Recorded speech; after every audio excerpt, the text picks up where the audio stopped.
Hello, dearest friends of the internet. It is your boy, Julian. Back again, unfortunately for you, for another video. That's right, motherfucker. You may have asked for it, and here it is. You may not have, but still, here it fucking is. Let's get right to the chase, shall we?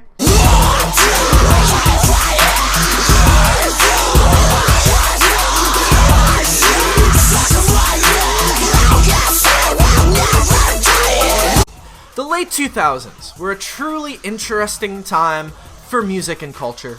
So-called mallcore emo had reached its peak from edgier bands like Underoath and Thursday, reaching crazy heights of success, as well as Fall Out Boy and Taking Back Sunday and My Chemical Romance becoming mainstream tastemakers and tabloid fixtures.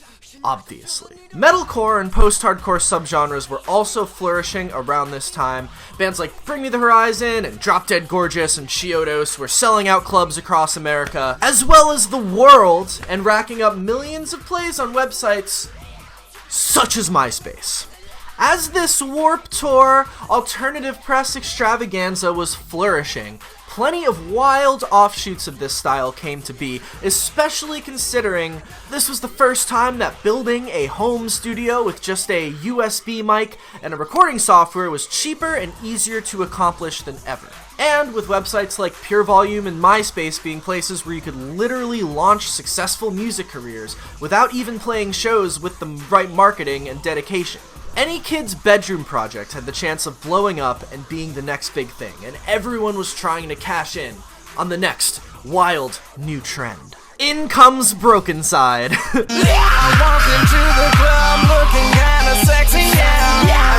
As I talked about in my last video about Never Shout Never, acoustic electropop was a hit on MySpace, as well as other edgier electronic scene bands with more of a rap and hip-hop influence were drawing attention to themselves, like Breathe Carolina, The Medic Droid, and 303.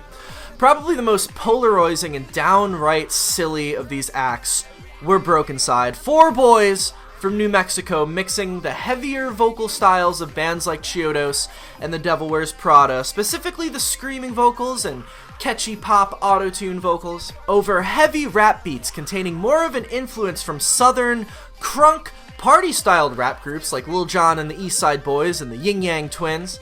The songs are about partying and getting crunk and sipping bottles of Patron in the club and asking scene girls to bend it over and shake their butts. The group's 2008 EP, featuring the, well, I don't know if you could call it a hit, but surprise breakout song, Freaks, off of this EP, blew up on the internet with its wild, iconic music video, striking up unparalleled amounts of hate and controversy, only possibly rivaled by the hate Attack Attack were getting for their song and music video Stick Stickly the same year. Despite the hate, the group garnered a fan base, mostly of edgy teenagers from the suburbs looking for a way to piss off their parents and scare their friends at school with snakebite piercings, tight neon or black clothes, and raccoon-styled or multicolored teased-up scene hair, leading BROKENCYDE to sign with Suburban Noise Records to release their debut full-length I'm Not a Fan, But the Kids Like It in 2008. Or 2009. My bad. A writer for publication NME stated, quote, "Even if I caught Prince Harry and Gary Glitter adorned in Nazi regalia defecating through my grandmother's letterbox, I would still consider making them listen to this album too severe a punishment." Kerrang said that, quote, "I'm Not a Fan boasts a self-aware title, but that's where all trace of intelligence ends." AllMusic's review said that, although the album displays a, quote, "irresponsible attitude towards drinking, women, and songwriting, it also boasts silly energy and some great ideas conceived in a high school hallway." There you go. With a stint on that summer's Warped Tour, which caused even more controversy, such as Buddy Nielsen from Census Fail publicly calling out bands like BROKENCYDE and the Millionaires on stage every day. You know, also despite mass amounts of hate from pretty much all corners of the internet, as well as the alternative music scene as a whole at the time, BROKENCYDE had their fans and even influenced other artists to make music in the same CRUNKCORE genre as well. These artists received a similar amount of hate and backlash from the community, but that didn't stop them from throwing on a pair of shutter shades, getting buck on the dance floor. Today we dive into the world of late 2000s MySpace, CRUNKCORE, scene music, whatever you want to call it. Strap in, you crazy motherfuckers, because here we go. This wild ride takes off right here. Oh yes, number one, ... Curve.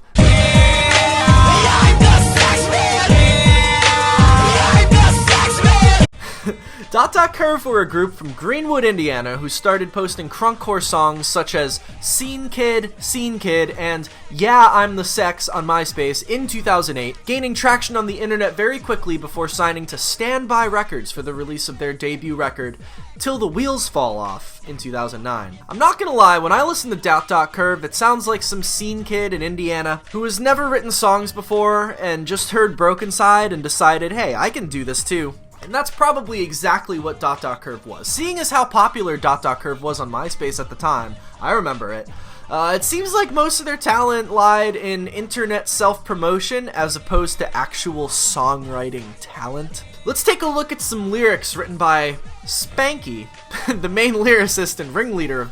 Curve, from their song Rocket Ship to the Moon, shall we? Oh my god, it's like when they see me, all they see is my freakish hair and my freakish lip rings, and they're like, what the fuck, kid? You're a fucking freak. And it's like I can't wear some tight jeans and some high tops without them saying, like, what the fuck, kid? You're a fucking freak. A freak. You're a fucking freak. Freak, freak, freak. Freakish tats, freakish knits, freakish shiz. Like, what the fuck, kid? You're a fucking freak.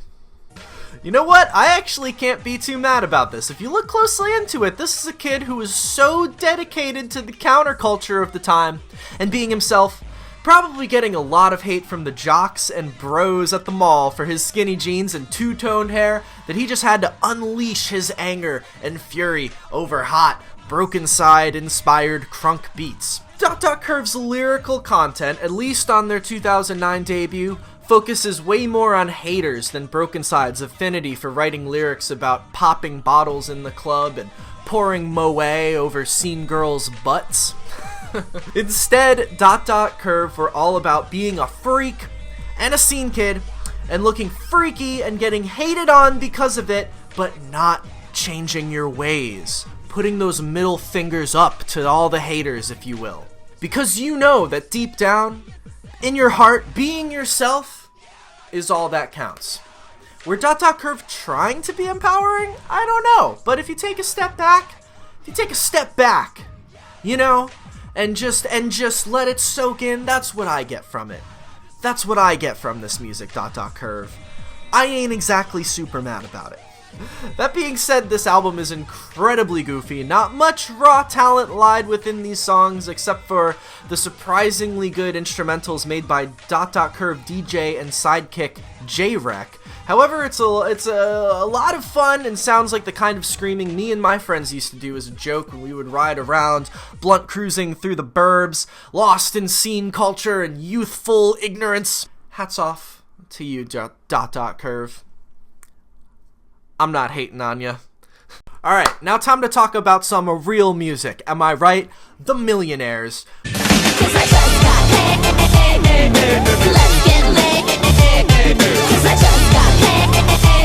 We all remember them.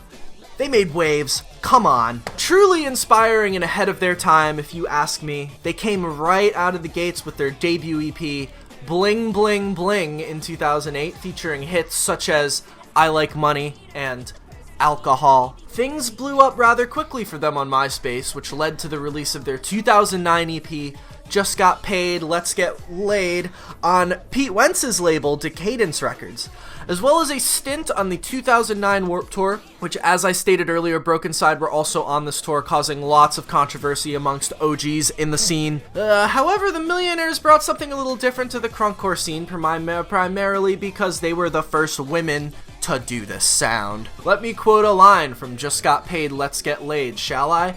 Quote, "In the millionaire world, shit's turned around. It's the boys who drop their knees to the ground."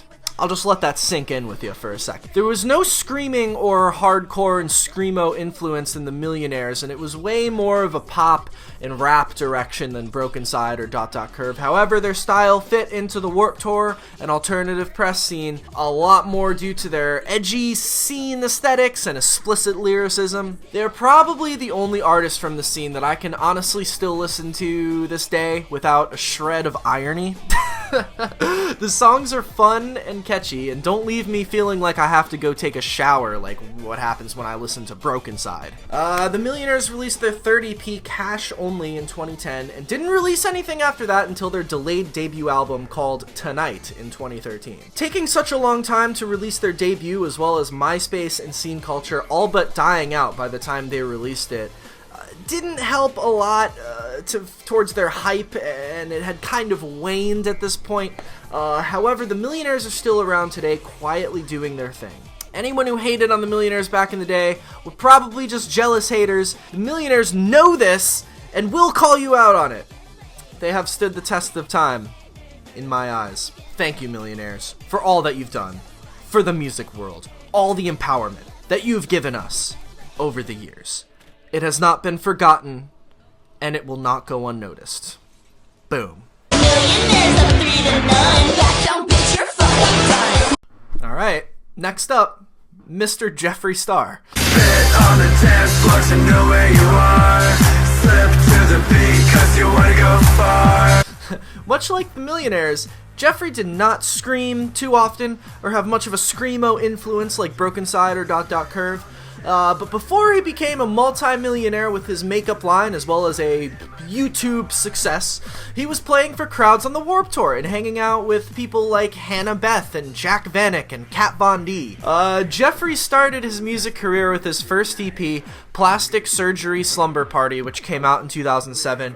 I believe he was mostly known for doing makeup and modeling and being an internet personality prior to this EP, but he began doing music when his friend and drummer of the band Peaches, Samantha Maloney, who was also in the band Hole and I believe actually in Motley Crue for a few years, started sending him beats and wanted him to put vocals over them and encouraged him to do this over this instrumental music that she was creating, leading to his first song titled We Want Cunt.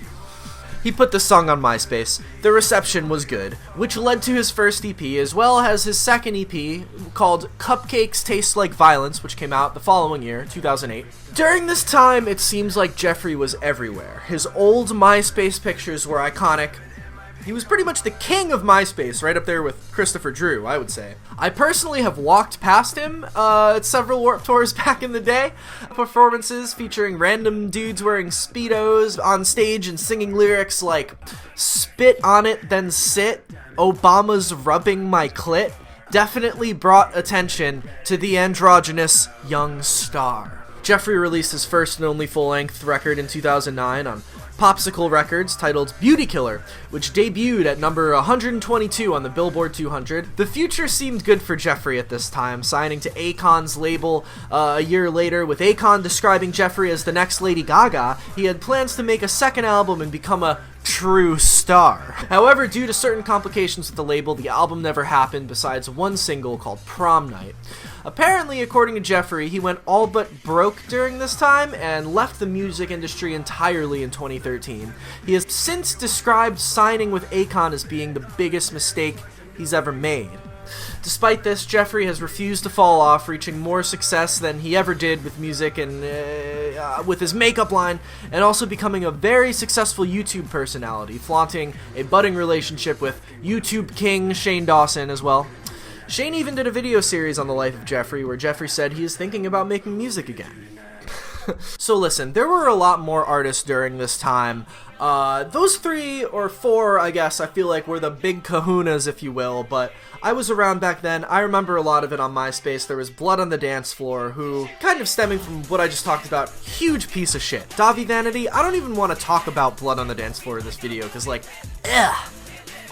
just Google it. I mean, I'm sure it's pretty much common knowledge at this point, but Ugh. But yeah, but still, Blood on the Dance Floor were around. They were very big. Who else was there? Early JJ Demon, his stuff. Dropping a Popped Locket was an artist back then. Jay Bigga.